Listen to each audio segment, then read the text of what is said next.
¿Alguna vez has conocido a alguien que ha desaparecido? Si es así, ¿cuál es la historia? La esposa de mi vecino desapareció un día. Luego descubrieron que el esposo la cocinó en su restaurante durante 3 días. Drenó los líquidos en la trampa de grasa y arrojó los huesos a la basura. Nunca encontré esos. Pero mantuvo su cráneo para el ático de su madre. Consiguió una nueva novia a las pocas semanas de la desaparición de su esposa, y cuando notó que la policía lo seguía en un camino con su novia, le confesó todo, detuvo el auto y saltó de un enorme acantilado, y vivió. Cuando le preguntaron por qué la mató, solo dijo ella era demasiado ruidosa. ¿Qué diablos? ¿Fue esto en Florida? Sé de un tipo que terminó cocinando a su esposa también y el restaurante fue una fachada para el dinero de las drogas. Podría estar fuera de lugar por algunos detalles. Esto fue hace mucho tiempo. Fue en el sur de California. Su nombre era David bien si quieres buscar la historia. Da más miedo saber que hay más historias en ebullición. La gente está loca. Una mujer que era amiga de mi abuela. Desapareció durante 4 años. Hasta que su esposo murió en un accidente. El hombre era extremadamente violento y era un momento en el que el abuso no se tomaba en serio. La violación conyugal ni siquiera era una cosa en la ley. Entonces, al no ver ninguna solución, la mujer se fue, y solo regresó cuando le llegó la noticia de la muerte de su esposo. Una mujer loca hizo esto en mi pueblo en los años 70. Su esposo era un alcohólico notoriamente abusivo, de alguna manera se mudó a una ciudad metropolitana. Se encontró un trabajo y regresó una vez que quedó claro que su esposo estaba a punto de patearlo. Había malgastado casi toda la riqueza y la tierra que le llegó a través de su padre y la culpaba por no tener hijos. Ella se encargó de conseguir lo que quedaba, se lo vendió a otros parientes y se fue para siempre después de su muerte. Lo último que supe es que todavía está viva, nunca se ha casado ni ha tenido hijos, pero sí está cuidando a finales de los 70. Lo mejor que tengo entendido es que ella tomó la ayuda de su hermano menor para salir, él tendría 10 años más o menos entonces. Me imagino que el niño le robó algo a la familia para su hermana, y él era el pop del pueblo, piensa en una época en la que no había teléfonos. Ella también los sacó, él se mudó a Europa. El vínculo hermano-hermana es algo que me llamó la atención. La razón por la que ambos están vivos y bien es porque ella sacrificó su vida por él y él la pagó en especie, le compró una casa. Su familia la rechazó por irse, su hermano se fue porque ella fue rechazada. Incluso hoy en día se la cuenta como la villana de la historia, no como la superviviente.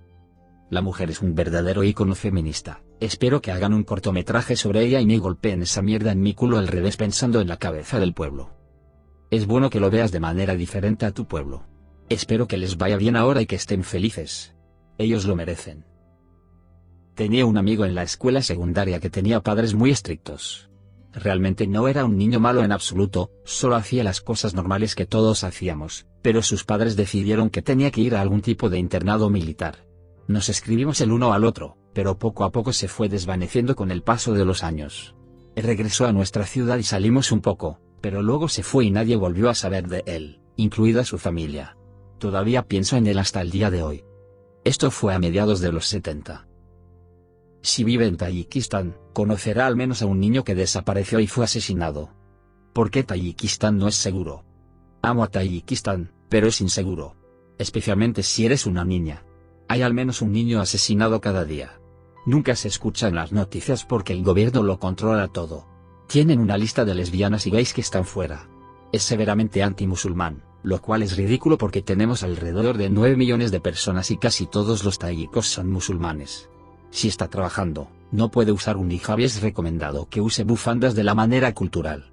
Los hombres menores de 60 años no pueden tener barba. Si te oyen hablar mal del gobierno, te encarcelan y te torturan. Si eres pariente de alguien que habla mal del gobierno, puedes ser encarcelado incluso si no hiciste nada. Si haces literalmente cualquier cosa que al gobierno no le guste, puedes ser encarcelado y torturado. Ni siquiera sé si tenemos alguna ley de abuso sexual, abuso infantil porque nadie es castigado nunca. Podrías gritar en voz alta que violaste a alguien y nadie te haría nada. Es una pena que el gobierno sea horrible porque realmente es un país bonito y la cultura es increíble. Si alguna vez viaja ahí, asegúrense de no quedarse en la noche e ir a las ciudades más seguras. Cuando era adolescente, había un niño que vivía a unas pocas puertas de mí que siempre estaba merodeando por mi camino de entrada. No tenía muchos amigos, venía de un hogar roto y tenía algunos problemas de comportamiento. Claramente necesitado de compañía, lo invitaría a pasear en bicicleta por nuestro vecindario y jugar videojuegos con él. Siempre solía decirme que si alguna vez decidía desaparecer, nadie podría encontrarlo. Años más tarde, cuando tenía alrededor de 25 años, cumplió esa promesa. Su madre es una de las personas más amables que he conocido, y han pasado unos 7 años y todavía lo está buscando con fervor. Es aplastante. Este podría resultar un poco perturbador. Yo fui la persona que desapareció cuando tenía unos 6 años durante unas 2 semanas. No recuerdo mucho de eso, pero sé que definitivamente sucedió porque tengo cicatrices y cosas de eso, pero no puedo recordar qué sucedió exactamente. Mi primo me secuestró y me retuvo durante 2 semanas antes de que me encontraran. Esas 2 semanas enteras fueron un gran borrón. Según mis padres, dijeron que tenía muchas heridas, cortes, magulladuras y quemaduras y que la policía había encontrado pruebas de que yo también había sido agredida sexualmente. Recuerdo que me dijeron qué sucedió, pero realmente no recordaba ningún detalle después de eso y en mi adolescencia, pero también tuve muchos problemas con gente nueva y comencé a tener miedo de los adultos y de cualquier persona nueva. Hasta más recientemente, pero incluso ahora, es como todo en pedazos sin un orden cronológico realmente claro.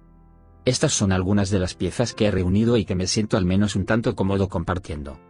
Recuerdo estar sentada en una bañera mientras sangraba y cuando alguien, no mi primo, me gritaba y me tocaba los testículos. También recuerdo haber sido atacado y mordido por un perro mientras mi primo y este otro abusador, la misma persona de antes, observaban. También recuerdo que me golpearon con un cinturón hasta sangrar y que me presionaron los pies contra el carbón caliente. Son las únicas cosas así que recuerdo, y no están en orden, y recientemente intenté llamar a la policía para investigar al otro abusador que mencioné y posiblemente detenerlo. Ahora tengo 23 años y acabo de salir de la universidad, pero sigo yendo regularmente al terapeuta para tener pesadillas y todavía me pongo nervioso y sudando cuando trato con hombres de mediana edad. Espero que obtenga la ayuda que necesita y se merece y haga las paces con el pasado. El mejor amigo de mi vecino y un amigo de la infancia de mi hermana desaparecieron. Parece ser aleatorio, era muy querida y no tenía enemigos. Fue a una tienda de comestibles, la vieron por circuito cerrado de televisión y nunca más la volvieron a ver. Unos años después encontraron parte de su pierna, nada más. Todavía se la considera desaparecida porque la policía cree que aún podría estar viva sin su pierna desde el fémur hacia abajo. Ella podría ser. Pero, ¿dónde diablos encuentras una pierna? Es poco probable que una extracción de pierna que termina con la pierna en la calle termine bien. Fue encontrado por un arroyo no muy lejos del último lugar donde fue vista.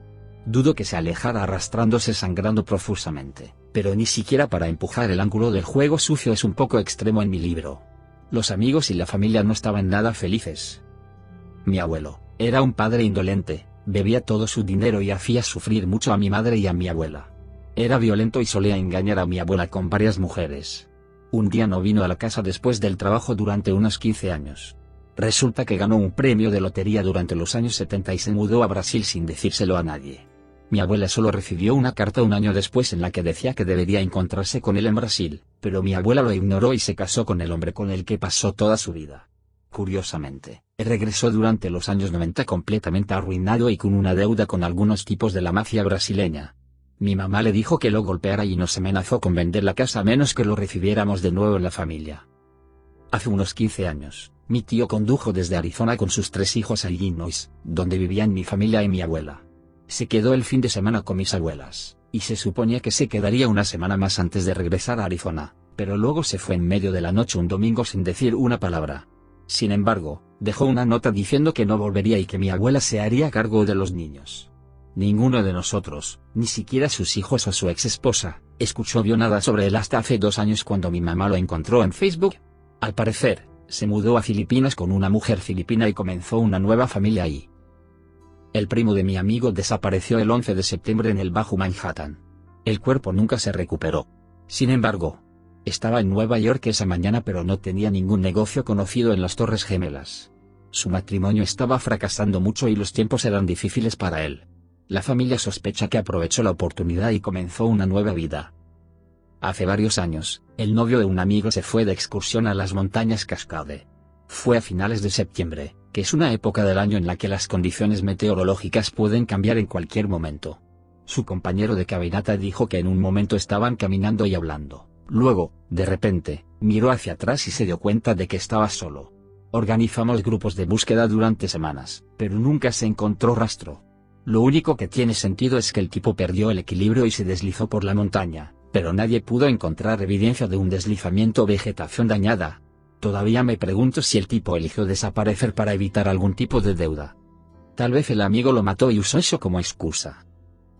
Esto fue hace muchos años, pero tenía un primo que vivía en una zona remota del oeste de Estados Unidos. Acababa de graduarse de la escuela secundaria y estaba trabajando en la colocación de vallas en una zona montañosa. La tripulación prácticamente había terminado el día y había regresado al campamento cuando mi primo se alejó del resto del grupo. No regresó. A pesar de meses de búsqueda, nadie pudo encontrarlo y, finalmente, mi familia tuvo servicios y colocó un marcador en su honor en el cementerio. Casi 8 años después, un cazador se encontró con sus restos. Estaba debajo de un árbol y sus manos estaban detrás de su cabeza en una posición relajada y su billetera estaba debajo. Supusieron que se había drogado o borracho y se quedó dormido solo para sucumbir a la hipotermia en la altura.